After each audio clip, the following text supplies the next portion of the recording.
Hello my dear student, welcome back to my YouTube channel Subhash study centre. तो जितने भी मेरे प्यारे बच्चे कक्षा 10 के विद्यार्थी हैं और जिन बच्चों का 6 मार्च 2024 को गृह विज्ञान का पेपर है, आप लोग ध्यान दीजिएगा। जितने भी छात्र छात्राएं 6 मार्च 2024 को गृह विज्ञान विषय का पेपर देने वाले हैं, मैं आप सभी के लिए इस वीडियो में लेकर के आ चुका हूं गृह विज्ञान विषय का मॉडल पेपर। आपकी बोर्ड परीक्षा 2024 के लिए ये मॉडल पेपर सबसे ज़्यादा इम्पोर्टेंट है मेरे प्यारे बच्चों। इसी पैटर्न पर आपका पेपर आएगा। जो पेपर होगा आपका 6 मार्च 2024 को, उसका पैटर्न सेम इसी पर आधारित होगा, इसी मॉडल पेपर पर। और मेरे प्यारे बच्चों 100% की गारंटी मैं लेता हूं आप सभी से कि यहां से प्रश्न आपकी बोर्ड परीक्षा 2024 में जरूर पूछे जाएंगे।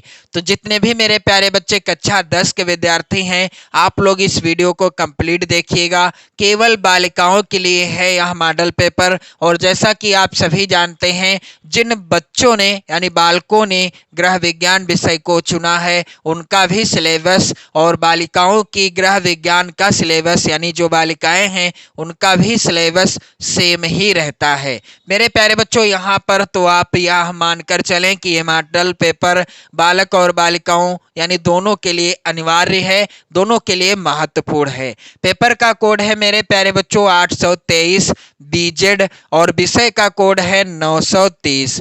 बोर्ड परीक्षा 2024 गृह विज्ञान का मॉडल पेपर है। और पेपर में आपको समय मिलेगा मेरे प्यारे बच्चों कितना, 3 घंटे 15 मिनट का। जब आप पेपर देने जाओगे तो आपको समय कितना मिलेगा, 3 घंटे 15 मिनट का समय मिलेगा। पेपर का पूर्णांक रहेगा मेरे प्यारे बच्चों 70 अंकों का। अब यहाँ पर कुछ निर्देश दिए गए हैं। प्रारंभ के 15 मिनट परीक्षार्थियों को केवल प्रश्न पत्र पढ़ने के लिए निर्धारित हैं, यानी 15 मिनट पहले आपको पेपर मिल जाएगा। किस लिए मेरे प्यारे बच्चों, पढ़ने के लिए। यानी 3 घंटे का समय आपको मिलेगा पेपर को सॉल्व करने के लिए, 15 मिनट का समय आपको मिलेगा पेपर को पढ़ने के लिए। मेरे प्यारे बच्चों यहाँ पर नोट में लिखा हुआ है, पहला, सभी प्रश्न अनिवार्य हैं, प्रत्येक प्रश्न के निर्धारित अंक उसके सम्मुख अंकित हैं। यहाँ पर आप लोग ध्यान दीजिएगा। दूसरा है बिंदु, प्रश्न पत्र के 2 खंड हैं। खंड का में बहुविकल्पी प्रश्न हैं तथा खंड खा में अति लघुत्तरी, लघुत्तरी तथा दीर्घोत्तरीय 3 प्रकार के प्रश्न हैं और उनके उत्तर हेतु निर्देश प्रत्येक प्रश्न के पहले दिए गए हैं। मेरे प्यारे बच्चों आप लोग ध्यान दीजिएगा, प्रश्न पत्र जो है 2 खंडों में विभाजित रहेगा, खंड का और खंड खा में। यहाँ पर आप लोग ध्यान देंगे, खंड का के अंतर्गत जो 20 बहुविकल्पी प्रश्न पूछे जाएंगे जिनका उत्तर आपको ओएमआर शीट में फिल करना होगा। प्रत्येक प्रश्न होगा 1 अंक का, प्रश्नों की संख्या 20 रहेगी, प्रत्येक प्रश्न होगा 1 नंबर का। और इस तरह से जब आप इन 20 प्रश्नों का आंसर सही तरीके से और सही उत्तर ओएमआर शीट में भर दोगे तो आपके पूरे पूरे 20 नंबर पक्के हो जाएंगे। तो मेरे प्यारे बच्चों यहाँ पर जो इस मॉडल पेपर के प्रश्न हैं इन्हें आप लोग रट लेना, तैयार कर लेना, क्योंकि ये प्रश्न आपकी बोर्ड परीक्षा 2024 के लिए सबसे ज्यादा इंपॉर्टेंट हैं मेरे प्यारे बच्चों। बहुविकल्पी प्रश्न हैं, उसके पहले यहाँ पर निर्देश दिया गया है, प्रश्न संख्या 1 से 20 बहुविकल्पी हैं। निम्नलिखित प्रश्नों में से प्रत्येक के 4-4 वैकल्पिक उत्तर दिए गए हैं, उनमें से सही विकल्प चुनकर उन्हें क्रमवार ओएमआर उत्तर पत्रक में भरिए। मेरे प्यारे बच्चों यहाँ पर पहला है प्रश्न, कौन सा बजट का मुख्य मद नहीं है। दिए गए विकल्पों में से कौन सा है जो कि बजट का मुख्य मद नहीं है। पहला है विकल्प शिक्षा, दूसरा विकल्प आवास, तीसरा विकल्प मेरे प्यारे बच्चों भोजन, चौथा विकल्प फैशन। कौन सा बजट का मुख्य मद नहीं है, उत्तर हो जाएगा इस प्रश्न का शिक्षा है, आवास है, भोजन है, लेकिन फैशन जो है बजट का मुख्य मद नहीं है।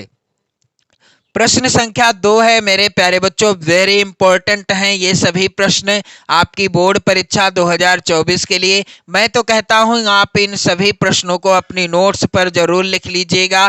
प्रश्न कह रहा है संचयिका जमा खाता किसके लिए है?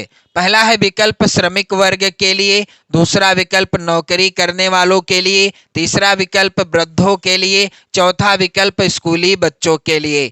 तो संचयिका जमा खाता किसके लिए है मेरे प्यारे बच्चों? इस प्रश्न का उत्तर हो जाएगा स्कूली बच्चों के लिए। जो बच्चे स्कूल जाते हैं पढ़ने, यानी जो स्कूली बच्चे होते हैं उनके लिए संचयिका जमा खाता खोला जाता है। प्रश्न संख्या 3 है मेरे प्यारे बच्चों, वेरी इंपॉर्टेंट, वैक्यूम क्लीनर का प्रयोग किया जाता है। वैक्यूम क्लीनर का प्रयोग किस लिए किया जाता है? पहला है विकल्प मेरे प्यारे बच्चों धातुओं को चमकाने के लिए, दूसरा विकल्प है फर्नीचर को पॉलिश करने के लिए, तीसरा विकल्प है बर्तनों की सफाई के लिए, चौथा विकल्प है घर की सफाई के लिए। तो वैक्यूम क्लीनर का प्रयोग किस लिए किया जाता है मेरे प्यारे बच्चों? घर की सफाई के लिए वैक्यूम क्लीनर का प्रयोग किया जाता है। प्रश्न संख्या 4 है वेरी इंपॉर्टेंट मेरे प्यारे बच्चों, फूलदान में फूलों को अधिक समय तक ताजा रखा जा सकता है। यदि हमें फूलदान में फूलों को अधिक समय तक ताजा रखना है, इसके लिए हमें क्या करना होगा? पहला है विकल्प पानी में थोड़ा नमक डालकर, दूसरा है विकल्प पानी में थोड़ी चीनी डालकर, और तीसरा विकल्प है फूलदान को धूप में रखकर, चौथा है विकल्प फूलदान को यानी फूलदान को बंद कमरे में रखकर। तो फूलदान में फूलों को अधिक समय तक ताजा बनाए रखने के लिए हमें क्या करना होगा? पानी में थोड़ा नमक डालना होगा, यानी पानी में थोड़ा नमक डालकर छिड़काव करने से या डालने से उसमें क्या होगा? फूलदान में फूल अधिक समय तक ताजा रहेंगे। मेरे प्यारे बच्चों प्रश्न संख्या 5 है, जल शुद्धिकरण के लिए किसका प्रयोग किया जाता है? पहला विकल्प है मेरे प्यारे बच्चों चूना, दूसरा विकल्प है साधारण नमक, तीसरा विकल्प है ब्लीचिंग पाउडर, चौथा है विकल्प जिंक ऑक्साइड। तो जल को शुद्धिकरण करने के लिए किसका प्रयोग किया जाता है? उत्तर हो जाएगा ब्लीचिंग पाउडर का। प्रश्न संख्या 6 है मेरे प्यारे बच्चों, आप लोग इन सभी प्रश्नों को लिख लेना, रट लेना, क्योंकि सभी प्रश्न बोर्ड परीक्षा में पूछे जाने वाले प्रश्न हैं। प्रश्न संख्या 6 क्या है कि हैजा किस जीवाणु द्वारा फैलता है? हर साल ये बोर्ड परीक्षा में पूछा गया है प्रश्न, हैजा किस जीवाणु द्वारा फैलता है? इसका उत्तर हो जाएगा विब्रियो कालेरा। यहाँ पर कालेरा होगा, कालेरी नहीं होगा। विब्रियो कालेरा नामक जीवाणु के द्वारा हैजा रोग, आप लोग ध्यान दीजिएगा, हैजा रोग जो है क्या हुआ है? फैल रहा है। यानी हैजा रोग को फैलाने वाले जीवाणु का नाम क्या है? विब्रियो कालेरा। प्रश्न संख्या 7 है मेरे प्यारे बच्चों, कोयला या कार्बनिक वस्तुओं के जलाने से कौन सी गैस बनती है? कोयला या कोई कार्बनिक वस्तु जब जलती है तो इससे कौन सी गैस बनती है? पहला है विकल्प ऑक्सीजन, दूसरा विकल्प नाइट्रोजन, तीसरा विकल्प अमोनिया, चौथा विकल्प कार्बन डाइऑक्साइड। तो कोयला या कार्बनिक वस्तुओं के जलने से कौन सी गैस बनती है? इसका उत्तर हो जाएगा कार्बन डाइऑक्साइड गैस। प्रश्न संख्या 8 है मेरे प्यारे बच्चों, विश्व शौचालय दिवस किस तिथि को मनाया जाता है? क्या 18 नवंबर को, 19 मार्च को, 19 जून को या 19 नवंबर को? विश्व शौचालय दिवस किस तिथि को मनाया जाता है? इसका उत्तर हो जाएगा 19 नवंबर को विश्व शौचालय दिवस मनाया जाता है प्रत्येक वर्ष। मेरे प्यारे बच्चों प्रश्न संख्या 9 है, वेरी वेरी इंपॉर्टेंट आपकी बोर्ड परीक्षा 2024 के लिए, मच्छरों से कौन सा रोग फैलता है? पहला है विकल्प क्षय रोग, दूसरा विकल्प चेचक, तीसरा मलेरिया, चौथा टाइफाइड। तो मच्छरों के काटने से कौन सा रोग फैलता है या मच्छरों से कौन सा रोग फैल जाता है? इसका उत्तर हो जाएगा मलेरिया। प्रश्न संख्या 10 है मेरे प्यारे बच्चों, कपड़े पर आवश्यक चिन्ह लगाने चाहिए। कपड़े पर आवश्यक चिन्ह किससे लगाने चाहिए? क्या सफेद रंग से या रंगीन पेंसिल से या पेन से या मिल्टन चौक से? तो मेरे प्यारे बच्चों जब कपड़ों की कटिंग की जाती है उस समय कपड़ों की नाप को क्लियर करने के लिए हम क्या करते हैं, मिल्टन चाक से निशान लगाते हैं जहां से कपड़े को काटना होता है। और जब हम मिल्टन चाक से निशान लगाते हैं तो ये आसानी से छूट जाता है, किसी तरह का निशान ये बाद में जाहिर नहीं होता, यानी ये धीरे धीरे साफ हो जाता है। लेकिन यदि हम सफेद रंग से या रंगीन पेंसिल से या पेन से निशान लगा देते हैं तो इससे क्या होगा, वो आसानी से नहीं साफ होगा। इसलिए कपड़े पर आवश्यक चिन्ह कब लगाने चाहिए, यानी किससे लगाने चाहिए, इसका उत्तर होगा मिल्टन चाक से। प्रश्न संख्या 11 है मेरे प्यारे बच्चों, ऊनी एवं रेशमी वस्त्रों को धोने के लिए किसका प्रयोग किया जाता है, साधारण साबुन का या रीठे का घोल या मुल्तानी मिट्टी या फिर सोडा। तो ऊनी एवं रेशमी वस्त्रों को धोने के लिए किसका प्रयोग किया जाता है, इसका उत्तर हो जाएगा रीठे का घोल का प्रयोग किया जाता है। प्रश्न संख्या 12 है मेरे प्यारे बच्चों, सब्जियों को कब धोना चाहिए। पहला है विकल्प छीलने के बाद, दूसरा विकल्प काटने के बाद, तीसरा छीलने से पहले, चौथा कभी नहीं। तो सब्जियों को कब धोना चाहिए, इस प्रश्न का उत्तर हो जाएगा छीलने से पहले ही हमें सब्जियों को अच्छी तरह से धो लेना चाहिए। सब्जियों को कब धोना चाहिए, छीलने से पहले। प्रश्न संख्या 13 है मेरे प्यारे बच्चों, विटामिन सी का उत्तम स्रोत क्या है। पहला है विकल्प चावल, दूसरा विकल्प है गेहूं, तीसरा है आंवला और खट्टे फल, चौथा है ये सभी। तो जितने भी खट्टे फल और आंवला होते हैं उन सभी में विटामिन सी की प्रचुर मात्रा विद्यमान रहती है, पाई जाती है। प्रश्न संख्या यहाँ पर 14 है, मानव चेहरे में कुल कितनी हड्डियां होती हैं, क्या 12 होती हैं या 14 होती हैं। तो दिए गए विकल्पों में से सही उत्तर क्या है, मानव के चेहरे में कुल 14 हड्डियां होती हैं।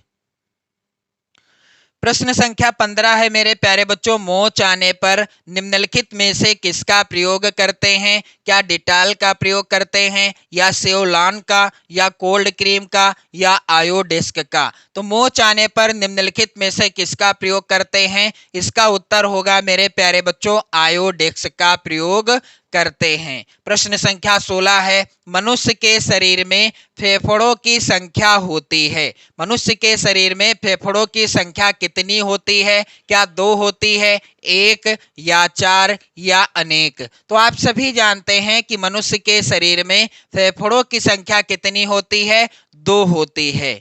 प्रश्न संख्या 17 है मेरे प्यारे बच्चों, वेरी इंपॉर्टेंट हैं ये सभी प्रश्न, आप लोग जरूर तैयार कर लीजिएगा। बर्फ की टोपी का प्रयोग कब होता है। पहला है विकल्प ठंड से बचने के लिए, दूसरा घर से बाहर जाते समय या ठंडी सेक देने के लिए या इन सभी के लिए। तो बर्फ की टोपी का प्रयोग कब होता है, इस प्रश्न का उत्तर होगा ठंडी सेक देने के लिए बर्फ की टोपी का प्रयोग किया जाता है। प्रश्न संख्या 18 है मेरे प्यारे बच्चों, नाड़ी की गति प्रति मिनट होती है, कितनी बार 1 मिनट में नाड़ी की गति होती है, 80 से 90 बार या 72 से 80 बार या 90 से 100 बार या 100 से 120 बार। तो नाड़ी की गति प्रति मिनट कितनी होती है, उत्तर हो जाएगा 72 से 80 बार। प्रश्न संख्या 19 है, BCG का टीका किस रोग के बचाव के लिए लगाया जाता है, क्या टिटनस के लिए या तपेदिक के लिए, कुकुर खांसी के लिए या इनमें से कोई नहीं। मेरे प्यारे बच्चों, BCG का टीका लगाया जाता है तपेदिक अर्थात टीबी रोग के बचाव के लिए, जिसे क्षय रोग भी कहा जाता है। क्या, क्षय रोग भी कहा जाता है तपेदिक को। मेरे प्यारे बच्चों, प्रश्न संख्या 20 है, वेरी वेरी इंपॉर्टेंट, H2O रासायनिक यौगिक सूत्र है किसका, क्या जल का, वायु का, पृथ्वी का या इनमें से किसी का नहीं। मेरे प्यारे बच्चों, इस प्रश्न का उत्तर हो जाएगा H2O रासायनिक यौगिक सूत्र है किसका, जल का, यानी जल का सूत्र है H2O। इसके बाद मेरे प्यारे बच्चों यहाँ पर खंड खा के अंतर्गत जो वर्णनात्मक प्रश्न है ये प्रश्न पूछे जाएंगे 50 नंबर के। अति लघुत्तरीय प्रश्न है मेरे प्यारे बच्चों। उसके पहले निर्देश दिया गया है क्या कि प्रश्न संख्या 21 से 26 अति लघुत्तरीय हैं। प्रत्येक प्रश्न का उत्तर अधिकतम 25 शब्दों के अंतर्गत लिखना है। और यहाँ पर आप देख सकते हैं ये सभी प्रश्न आप लोग तैयार कर लेना। आपकी बोर्ड परीक्षा 2024 के लिए सबसे ज्यादा इंपॉर्टेंट प्रश्न है। पहला यहाँ पर आप देखेंगे यानी प्रश्न संख्या 21 है, शुद्ध व अशुद्ध जल में क्या अंतर है। ये सभी प्रश्न आप लोग लिख लीजिए और इनका उत्तर तैयार कर लीजिएगा। दूसरा है मेरे प्यारे बच्चों, हल्दी का धब्बा किस प्रकार छुड़ाया जाता है। और तीसरा प्रश्न है, गरारे करने से क्या लाभ होते हैं। प्रश्न संख्या 24 है, रसोई घर में संवाहतन की उचित व्यवस्था क्यों होनी चाहिए। मेरे प्यारे बच्चों प्रश्न संख्या 25 है, आप लोग ध्यान दीजिएगा, सिलाई किट में रखी जाने वाली वस्तुओं की सूची बनाइए। और इस तरह का प्रत्येक प्रश्न कितने अंक का है, 2 नंबर का है, आप देख भी पा रहे होंगे। प्रश्न संख्या 26 है मेरे प्यारे बच्चों, शरीर में कंकाल की क्या उपयोगिता है। और मेरे प्यारे बच्चों यहाँ पर आप लोग ध्यान दीजिएगा, इसके बाद लघुत्तरीय प्रश्न पूछे जाएंगे। निर्देश यहाँ पर दिया गया है, प्रश्न संख्या 27 से 31 तक लघुत्तरीय हैं। इनके उत्तर अधिकतम 50 शब्दों के अंतर्गत लिखना है। और प्रत्येक प्रश्न यहाँ पर पूछा जाएगा 4 नंबर का। प्रश्न संख्या 27 वेरी इंपॉर्टेंट है, आप लोग इन प्रश्नों का उत्तर जरूर तैयार कर लीजिएगा। कह रहा है पीतल और स्टील के बर्तनों की सफाई के बारे में लिखिए। अथवा में प्रश्न है, मानव शरीर में बाहु की अस्थियों का वर्णन चित्र की सहायता से कीजिए। और प्रश्न संख्या 28 है, 6% साधारण वार्षिक ब्याज की दर से 8,000 रुपए का 4 वर्ष का ब्याज कितना होगा। प्रश्न संख्या यहाँ पर 29 है, हैजा रोग के लक्षण एवं बचाव के उपाय बताइए। वेरी इंपॉर्टेंट प्रश्न है ये। और मेरे प्यारे बच्चों प्रश्न संख्या यहाँ पर आप लोग ध्यान देंगे 29 का अथवा है, हड्डी की टूट कितने प्रकार की होती है। हड्डी टूट के 2 कारण लिखिए। प्रश्न संख्या 30 वेरी वेरी इंपॉर्टेंट है, 2 वर्ष की बालिका में बेबी फ्रॉक में कितना कपड़ा लगेगा, नाप सहित खाका बनाइए। प्रश्न संख्या यहाँ पर 30 का अथवा है, वेरी वेरी इंपॉर्टेंट आपकी बोर्ड परीक्षा 2024 के लिए। ये सभी प्रश्न आप लोग जरूर पढ़ लीजिएगा, इनका उत्तर तैयार कर लीजिएगा। भोजन पकाने की विधियों के नाम लिखिए, किन्हीं 2 विधियों का वर्णन भी कीजिए। प्रश्न संख्या 31 है, भूमि प्रदूषण की रोकथाम के लिए आप क्या क्या सुझाव देंगे। और अथवा में प्रश्न है, थर्मामीटर का प्रयोग करते समय क्या सावधानियां रखनी चाहिए। मेरे प्यारे बच्चों यहाँ पर दीर्घोत्तरीय प्रश्न जिनका उत्तर आपको कैसे देना है मैं अभी आपको बताऊंगा। प्रश्न संख्या 32 से 34 तक दीर्घोत्तरीय हैं। प्रश्न संख्या 32 व 33 के विकल्प दिए गए हैं। प्रत्येक प्रश्न के एक ही विकल्प का उत्तर लिखना है। प्रत्येक प्रश्न के उत्तर 100 शब्दों के अंतर्गत लिखिए। प्रश्न संख्या यहाँ पर 32 है, प्राकृतिक एवं कृत्रिम श्वसन से आप क्या समझती हैं। कृत्रिम श्वसन की किसी एक विधि का वर्णन कीजिए। आप देख पा रहे होंगे कि प्रत्येक प्रश्न कितने नंबर का है, 6 नंबर का है। अथवा में जो प्रश्न है ये भी वेरी इंपॉर्टेंट है मेरे प्यारे बच्चों, पका हुआ भोजन या पका भोजन हमारे लिए क्यों आवश्यक है। प्रेशर कुकर में भोजन पकाने के किन्हीं 4 लाभों को लिखिए। प्रश्न संख्या 33 है, संधि किसे कहते हैं, संधियों के प्रकार लिखिए। अथवा में प्रश्न है मेरे प्यारे बच्चों, पर्यावरण संरक्षण के लिए जनता को कैसे जागरूक किया जा सकता है। ये प्रश्न भी वेरी इंपॉर्टेंट है आपकी बोर्ड परीक्षा के लिए। प्रश्न संख्या 34 है, यहाँ पर बचत किसे कहते हैं, बचत करने के तरीकों के नाम लिखिए। जीवन बीमा से क्या लाभ है। ये सभी प्रश्न आप लोग तैयार कर लीजिएगा। मैं तो कहता हूं इस मॉडल पेपर के सभी प्रश्नों को आप तैयार कर लो। 6 मार्च को यदि आप 70 में 70 का स्कोर करना चाहते हैं तो इस मॉडल पेपर के सभी प्रश्नों को आप लोग जरूर तैयार कर लेना। तो मेरे प्यारे बच्चों वीडियो अच्छा लगा हो तो शेयर कर दें, लाइक कर दें, अपने प्यार भरे कमेंट भी करते रहें। पढ़ते रहें, मस्त रहें, स्वस्थ रहें। जय हिंद।